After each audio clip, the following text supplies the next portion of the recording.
just finished my mind-blowing magazine shoot, and it was mind-blowing. I am so excited. We did so many looks. I just felt like a little princess. I cannot wait for you guys to see the interview, and I pray that it is impactful and it inspires someone to chase their dreams. Thank you, guys.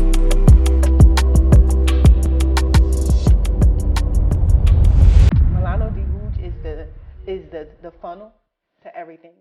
Is the vessel to everything else. And Milano de Rouge, our mission over there is to inspire our dreamers to dream. My main thing as a mom is like giving my son at least 15 minutes of uninterrupted time every day, like uninterrupted, no phone, no anything. And sometimes I get to do more. But if I can't, at least that 15 minutes of me coming to him, looking at his iPad, what are you watching, baby? Like just seeing what he want to do, that's important to me. What's up, buddy? Let me see what you got in your hand. Dinky. What you doing? Huh?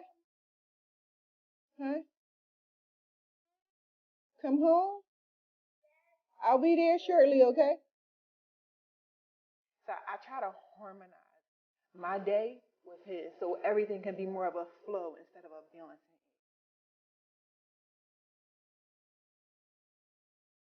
Hi, this is Toni Emehel, and I'd like to welcome you to another edition of Mind Blowing Magazine. Today, what we'd like to do is put a face on Fearless with our Fearless edition. And to do that, we have none other than Milan Harris. Welcome, Milan. Thank you so much for having me. Well, thank you. It's just such a pleasure to be here, to be able to share you with our readers and those who will view this from wherever they are. So let's really kick this thing off. I'm going to give you 3 words, and I'd like for you to just tell me the first thing that comes to mind when you hear these words. Philly. Hustle. Success. God's grace. Motherhood. Czar. My baby. Yes, yes, yes. And the last one, fearless. A blessing is a blessing to be fearless. Like, it's a blessing to not fear anything and just know that every obstacle I'm faced with, I'm going to overcome. So let's dive into that very thing that you said, fearless meaning a blessing, and how it's such a blessing to be fearless. Let's take that all the way back to your childhood, because obviously for you to be where you are today, it had to start when you were a child. Can you take us back to some fearless moments when you were in your youthfulness and growing up in Philly? Let me think. So I always was a leader. I always was big on creating something from nothing. I feel like a fearless moment probably would be just like me not taking no for an answer. I love to dance. I can't dance. I wanted to be on the cheer squad, but I don't know how to cheer. So during one of our homecomings, I think I was in the 10th grade at Abu Dhabi High School. During one of the homecomings, I like rallied around and got a bunch of signatures to present to our principal to allow us to create a dance team so we could perform at homecoming. So I feel like that was definitely a fearless act because everyone else was scared to do it. And I just was like, look, we want to do this. Even though we can't dance, we're going to figure out a dance and we're just going to make school history. And we did that. So I feel like that was definitely a fearless. Well, you made history then, and you're still making history even today. Even today, you're still making history. And not taking no for an answer seems to really be the overarching person who you are. So let's talk about what your dream was when you were younger, as a child growing up in Philly, and just knowing what you were growing into, your schooling, your education, your home. Everybody has some dream when they're a child. What was yours? So it's so funny. A few years ago, I found one of my notebooks from when I was in the 4th grade, and it asked, what do you want to do when you get older? And I had put, I want to own my own magazine. I love magazines, and it also said that I want to have a free health clinic called The Beauty of Knowing. And I'm like, fourth grade, what do I know about that? But I do remember that someone came to our school, like a doctor, and they were just telling us different, they were like educating us on different diseases and different things. And I'm like, this should be free for people to heal. So I don't know, at fourth grade, it's like, I had these big dreams. And I always liked magazines. I remember like cutting out different articles from magazines and then like putting it in a book, like a scrapbook, and creating my own magazine. And I would read like Chicken Soup for the Teenage Soul. I wasn't a teenager yet, but I would read it, and I would like just put different advice all on the little scrapbook, and I would give it to my friends. So I love that. That part made me so happy, and that's why with Milano Di Rouge, we have our free app, and on our free app is made like made like a blog, like a magazine type. So we would share love advice, dating advice, motivational advice, because that's a part of me that I love, and I always wanted to do it. So I feel like as a kid, ownership was something that I wanted. I always wanted. I didn't know what it was at the time, but if you look at my goals, it was all surrounded by ownership. And also at the heart of what your goals were then was advancing and adding value to the lives of other people. That's why that Chicken Soup for the Soul as a teen drew you, is because innately inside of you is an encourager. And that encourager that's in you manifests itself in different streams of revenue, yes, but different streams and medias and ways and platforms to add value to the lives of other people. Even with your clothing line, imagine how the boost of self-esteem a person gets when they put on your brand, right? They're not putting it on because they just want to have shirt and pants for the day, but they want to look good, which means that innately we want to impress those who look upon us. So you, in being you, who you were created to be, who you instinctively, innately are, when you began to develop your brand, it was just another extension of what's already in your heart and the fiber of your being. Wow. So again, what an incredible person you are. You didn't know when you were in the fourth grade, I guess you would have been about 10 about 10 years old, right? So the Miles Monroe used to say that the longer we're away from our heavenly home, the easier it is for us to forget what our real assignment is. But you have been one of those rare individuals who has been able to carry your assignment from birth to being a preteen, to being a teenager, to now being the amazingly incredible woman who you are today. So were there struggles in childhood with the whole, the culture of growing up in Philly that you had to overcome? What did you dream about while you were growing up in that environment? So it's actually funny that you say that. I feel like we were in a struggle, but we didn't know that we were in a struggle. I feel like when you're in it, sometimes you don't understand until you get out of it. It was just what we knew. But although we grew up down the bottom, it wasn't as if we were struggling, you know? Like we always had food on the table. We always had clothes on our back. Nice clothes, actually. My mom worked really hard to provide a good life for us. And we used to always donate our clothing to the Goodwill and to the less fortunate as well. I feel like a lot of the things that I've encountered growing up, it definitely was a struggle when you look back at it. I normalized a lot of things, like just going to more funerals than weddings, more funerals than baby showers, just watching people that you love right there one day and then going the next day just because of gun violence. I feel like I normalized that. I thought it was normal. And it wasn't until like 2019, I was in Los Angeles having a conversation with the hairstylist, and I'm telling her that, and she was like, what? Like, wow. And I'm like, Dad, that didn't happen where you grew up at? Because you said you grew up in the hood too. And she like, well, not that type of hood. It was just like low income, but not those type of surroundings.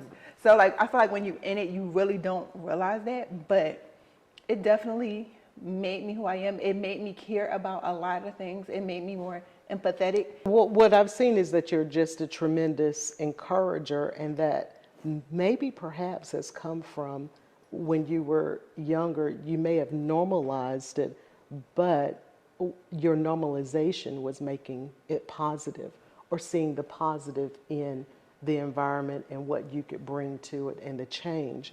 I mean, even going back to the story that you shared about going around with the petition to be able to do something that you were told no to do. So that level of encouragement in you, and perhaps that's what God was building in you even then. Amen. And to hear that from the humble means that you had as a family, you would still find something in that to give to others, is an amazing thing that we can, as the public, see carried out in your life today. So let's talk a little bit more about your spirituality. What was your spiritual growth as a child that you carry with you now, your faith in the power of God and the beliefs that have really nurtured you and shaped you to be this fearless woman that you are today? So I started my relationship with God in 1999. I was 10 years old. We got saved. Me and my mom and my sister got saved. And in 2004, we got baptized.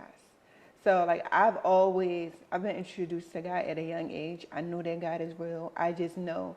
A lot of times people would ask me like, well, how do you know? And I'm not really big on people questioning my faith. So I used to say like, I just know, like I can feel the difference. But now I'm big on educating people, and I try to explain it like, it's like Wi-Fi. You know when you're not connected to Wi-Fi, That's right? right. So Yes. you know when you're not connected to God, and that's how I feel. I feel like Jesus is my bulletproof vest.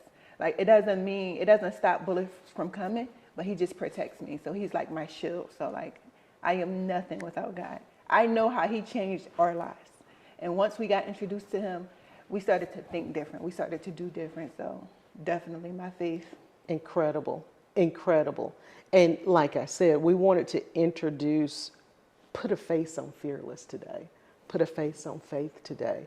And you are the epitome of what that is and what it looks like when it's walked out in the life of the believer. So Mind Blowing Magazine certainly applauds you for the work you're doing in your own life, in your own self first, and how you have allowed God to work through you as an extension of his blessings in the lives of other people, and particularly in the lives of this prince that you're raising now. Let's talk about motherhood.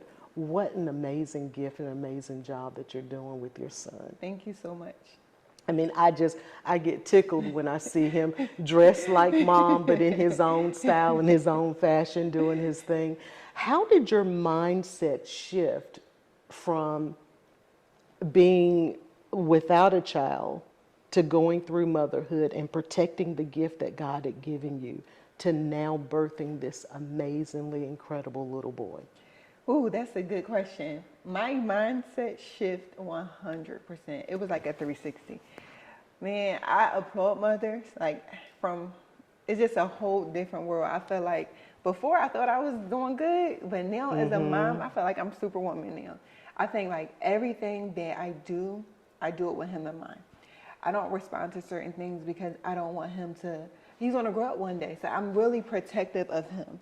And I just feel like he changed me so much. He really made me start to think about ownership. Before I had him, Milano Di Rouge is a multi-million-dollar brand before I had him. And I realized like, I don't have ownership. Like I own my brand, but other than that, the store the brick and mortar, the physical location, I don't own that. I had a studio in Los Angeles. I didn't own that. I had my nice, lovely apartment in LA. I had my dream car G-Wagon. It was leased.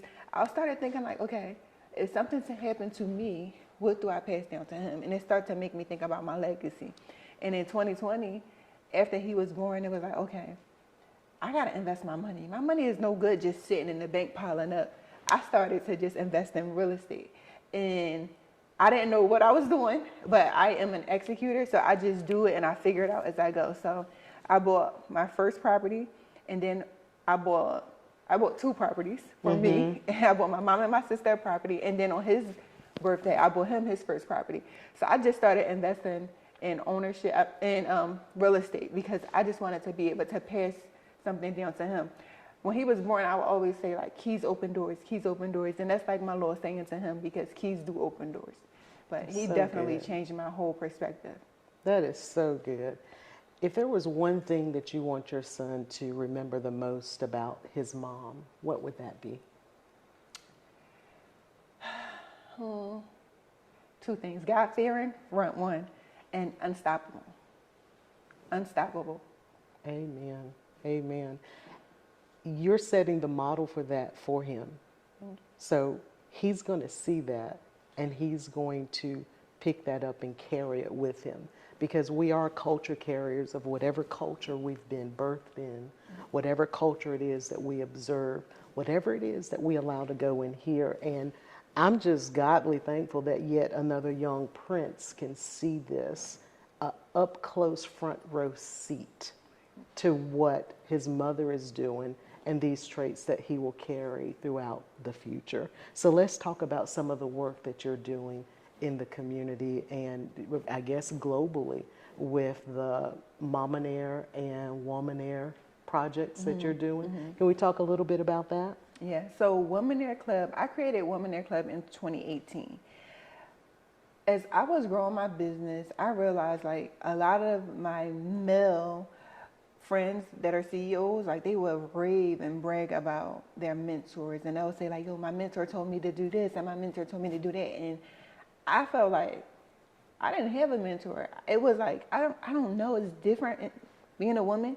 And I just was like, because I didn't have that and I have so much resources to share, I created the Meira Club as a hub for women to just share ideas and resources. And it's kind of like a mentorship within itself. And I just know that other women didn't have it as well. Because, I don't know, it's just the boys club is different from the girls club. And I wanted to make the girls club as cool. And I just know, like, even when I started, people will just put me against other females just because we were in the same industry. And sometimes if you're gullible, you allow them to do so. I never was gullible. I never was weak-willed or easily influenced. So I had to tell women, like, just because we're in the same industry, that doesn't mean that we have to be competitors. I don't even like competition. I'm like, we can learn so much more from each other because your average friend don't understand what you're going through. But as a businesswoman, I do, and we can help each other. So I created that Womenaire Club just so we can have that bond because I felt like it was missing, especially because a lot of us women, especially black women, we were new to business. And we were letting people control our narrative. Like, we didn't never dislike each other. But if the world allow you to think that, then you're going to start to think that and you're going to project their feelings onto you. But that's why I created the Womenaire Club. And it's been going really great. Well, it sounds like, and this is just me, this is just little old Toni, just thinking out loud, that what you've really done is you've created the model that sets an example of the difference between girlhood and womanhood. Because when you're a woman, you walk in the confidence of what God has called you to and what you're executing on. And like you said, you're not in competition, right? But you can be in collaboration and let's build one another up. And again, I can't tell you how grateful and how refreshing it is to see a young African-American woman who is walking the walk, talking the talk, and you can see the fruit on everything you create. Thank you. It's not to tear others down while you step up, but to build others up. And as you go up, you're reaching back to pull others up as well. And again, it's just an amazingly incredible thing. And there's so much that God wants you to do, and you're doing it. And you're doing it well. Thank you. There's more yet to come. And we're so excited about that. We're so excited about that. So let's talk about what you're doing with mothers. Meira Club. Oh, so wait, back to what you just mentioned. So I feel like I try to tell people, like, I set the mark so you can pass it. Like, I don't want to be the best. I just want to be my best. And I feel like if someone is setting a blueprint for you, it's only right that you surpass it. And as far as mothers, so I have the Meira Club. Yes. In 2020, when I had my son, I created the Meira Club, and I just felt like I was researching everything. I wanted to know everything before I jumped into it. And as I was researching, I'm like, yo, other women can benefit from this. A lot of people from the hood follow me. And I think that sometimes sometimes you may not do certain research. You're only going to do what you see, right? So I just wanted to be their hub and their resources, because like I would think about Oprah. When I was younger, my mom used to watch Oprah, and she grew up in a all right household, but she didn't like grow up like with her parents telling her that they love her. And when she would watch Oprah, like different people would come on, and I remember her watching one episode, and they were saying like, give your kids a kiss every night and pray with your kids. And she started to do that with us, and it made a big difference. So I just wanted to be like their Oprah to our generation, so that if we're telling people what they could do and just giving them an option, they'll know their options. And I just wanted to share different resources. As I'm learning, I wanted them to know. I remember I had posted on the Meira Club one day, and I was like, I'm looking for pediatricians for my kid. What are some important questions to ask? And people was like, what do you mean you looking for pediatricians? You don't got an option. They just, like the doctor will set you up with one. And I'm like, no, you're misinformed. You do have the option. Even if you have, even if you get the free insurance, you still have an option. Like, you got to understand your options is always options. Yes. And I think that they don't let us know that. And I think it's important for us to realize that. So I just want to educate people, inform them, and just make motherhood fun again. And the mission behind the Meira Club is, a lot of times when people have kids, they stop dreaming. They forget about their dreams. They forget about who they were. And they just think their mom is their ultimate title.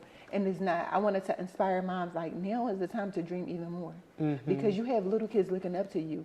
And the best reward you can give them is a mother that's happy, that's fulfilled, and someone that's following their dreams, so that they know that they can do it too. So. And like you're saying, I can definitely resonate with that, because I hear a lot of mothers at times. Actually, on the plane coming here, there was a mother sitting in front of me, and she was just talking about how her life is just so riddled in taking care of her children. She didn't know if she was coming or going. And I think that if the narrative is put out that way, and the more people hear that, the more mothers hear that, the more they can fall into that pit. Right. So again, it is such an amazingly incredible thing that you're doing to help shift the mindset of mothers to make motherhood a desirable task, actually an assignment. Right. Because if you've accepted the assignment of being a mother, it's not only fulfilling for the child, but it should also be fulfilling for you as a mom. Right. And again, there you are, front runner, putting a face on what that looks like. Right. And I think, so I love that. And wow, that's so funny that you just experienced that on the plane coming here, because I do feel like, I think we got to change the narrative, because whatever you think, is that what you'll become? That's and exactly I try to say, like, motherhood is definitely one of the hardest jobs in the world. No matter how many books you read, you really can't prepare for it. But I do think if you can control certain things, you know? And I think if you look at it more so like, I don't like to look at it as like I'm trying to balance motherhood and work, right? When you think about balance, you're trying to like, it's like you're never really steady. And I just look at it as a flow. So I try to like harmonize everything into one. So my main thing as a mom is like giving my son at least 15 minutes of uninterrupted time every day, like uninterrupted, no phone, no anything. And sometimes I get to do more, but if I can't, at least that 15 minutes of me coming to him, looking at his iPad, what are you watching, baby? Like just seeing what he want to do, that's important to me. So I try to harmonize my day with his, so everything can be more of a flow instead of a balancing act. And it helps me out so much. I think when you get into the balancing act, it makes you a puppet for someone else who's pulling your strings. Yes. Oh, that's good. It is. I mean, that's exactly what that becomes. So, again, thank you for setting that wonderful example, because it appears to me that what you've done is you have become the change that you desire to see in the world around you. So, what are you dreaming about now? What is your dream now? I have a lot of dreams. Yes. One of my dreams is I really do want to create a short series film. I love telling stories, and I feel like if we control the narrative, we can paint the stories how we want to paint them. Yes. So I want to tell a story, like more so like share my journey, And a lot of times people that come from where I come from and encountered what I encountered, a lot of times they become statistics. Like if you look at it, study shows that I should have been a statistic. And I think that if people could see how the story can be, it'll inspire them to know that you can always change the ending.